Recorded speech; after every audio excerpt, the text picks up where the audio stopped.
أعوذ بالله السميع العليم من الشيطان الرجيم. بسم الله الرحمن الرحيم، والحمد لله رب العالمين، وصلى الله على محمد وآله الطيبين الطاهرين. اللهم صل على محمد وآل محمد وعجل فرجهم والعن عدوهم. The right of property. قال الإمام زين العابدين صلوات الله عليه: الذنوب التي تنزل البلاء. مو احنا عندنا بدعاء كميل اللهم اغفر لي الذنوب التي تنزل. شنو هذه الذنوب اللي شوفوها؟ الذنوب التي تنزل البلاء ترك إغاثة الملهوف، ترك إغاثة الملهوف، وترك معاونة المظلوم،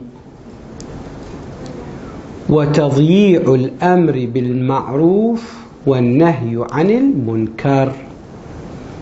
إذن الأمور التي تنزل البلاء هذه هي: أولا ترك إغاثة الملهوف، لا سيما الآن إخواننا وأهلنا في فلسطين وفي لبنان، من يتركهم ويترك إغاثتهم فليبشر بماذا؟ بالبلاء الذي ينزل عليه. وترك معاونة المظلوم، إذا لم نعاون المظلوم أيضا سوف ينزل البلاء. وتضييع الأمر بالمعروف والنهي عن المنكر أيضا من أسباب ماذا؟ من أسباب نزول البلاء. نسأل الله حسن العاقبة. The right of property and the right of your property. Look, the property should have two things. The first thing, you should have it from right side, from halal way. And the other thing, you should spend it in halal way.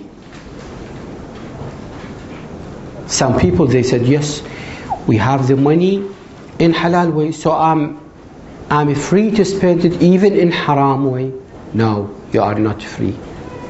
You are not free to spend it in halal way.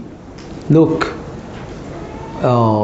most of us, we are employees. You have to be in your job, in your workplace, from 8 o'clock till 3 o'clock. In between, you have to be there. You cannot go out to do some of your private things or to work in another places, just like some employees do so. If you do so, you should count. For example, they gave me 30,000 IQDs for these 7 hours. And today I went out of my job for 1 hour. So I will divide the 30,000 IQTs for 7 hours. How much it will be? Then I have to take the amount for 1 hour and to give it back as Radd al-Madalim. This is if you like to eat halal. And the other thing, when you want to spend the money, you have to spend it in a right way. You cannot say, yes, this is my money, I work hard, then I have this money halal. Okay. But what you are going to do, you are going to give it to your son or to your daughter, and your son and your daughter, what they are going to do, they are going to do bad things. For example, you are so rich and you buy a new car, a very expensive car, to your daughter or to your son. Your daughter and your son start to do bad things, bad using of this money. So it is not allowed you to do so. Or I will buy what? A new cell phone to my kid. But what is the result?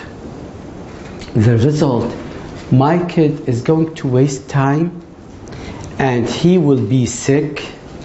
His eyes, his necks, his mood, his morals, will be bad because of using this phone for long hours. Okay, this is a bad use of the money. The other thing, you have to give the right of the money. What is the right of the money? The right of the money is to give what? The zakah or khums. Do you know, if you pray with a piece of cloth on you and you bought it from a money which you never pay khums for, that cloth is usurped and your prayer is void? Do you know that or not? If you go to pilgrimage and you bought ihram and you did not pay khums for ihram, you know that your hajj is void. So we have to be careful. Not only that, after my death, I left my money to whom? To the heirs, للورثة, and they got the money easy come, easy go. They start to use it bad use. So they have the good, they spent it, they have the good, and I will have the punishment. المهنأ لهم والوزر عليه. Instead of that, I have, while I'm in all my health and I have control over my property, okay, I can give charity to poor people, I can help poor people, I can help poor young people to get married, I can do many things, okay, do charity for the needy people. Instead of giving money after my death to somebody who is going to misuse that money. I know people after their father death, okay, they took the money, they start to use it bad use. Is the father here in charge after his death? Yes, he is.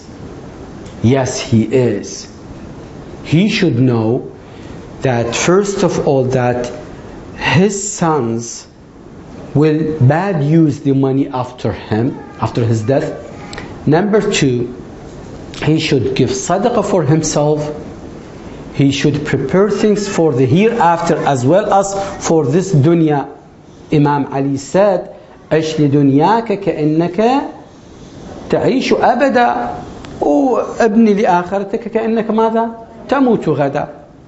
So you have to do to your life as you're going to die after a while, or to live forever, and to do for hereafter as if you are going to die when? Tomorrow. We have to act for both sides equally.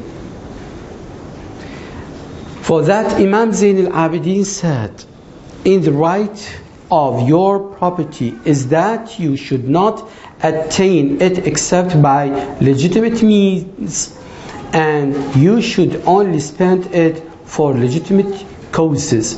You should not spend it improperly by legitimate means, and you should only spend it for legitimate causes.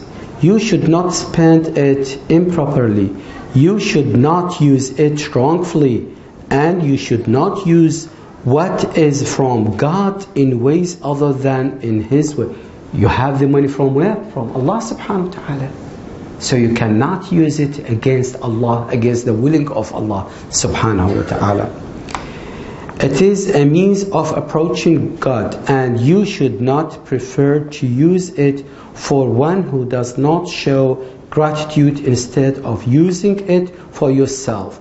It is better that you do not leave it for others as inheritance, who might use it not to obey your Lord, and then your wealth may be considered to be as an assistance for them in so doing, or you may bequeath your property to one who spends it in the way of obedience to God in ways better than you do. Then he will gain the benefits, and you will be left with the sins. Once two sons, they came to the Prophet, they want to give a charity. This charity was a store of a date, مخزن مع التمر. Then the Prophet, he told them, if it is better if he gave one date while he was alive, better than this store. يقول له أبوكم اتبرع بفردة تمور أفضل ما أنتم الآن جايين تتبرعون عنا بهذا المخزن مال التمر. شوف بحياته المرء سلطان على ماله وحده يداري روحه. And the regret and blame yourself for the ill consequence, and there is no power but in Allah. والحمد لله رب العالمين وصلى الله على محمد وآله الطيبين الطاهرين. اللهم صل على محمد وآل محمد. حج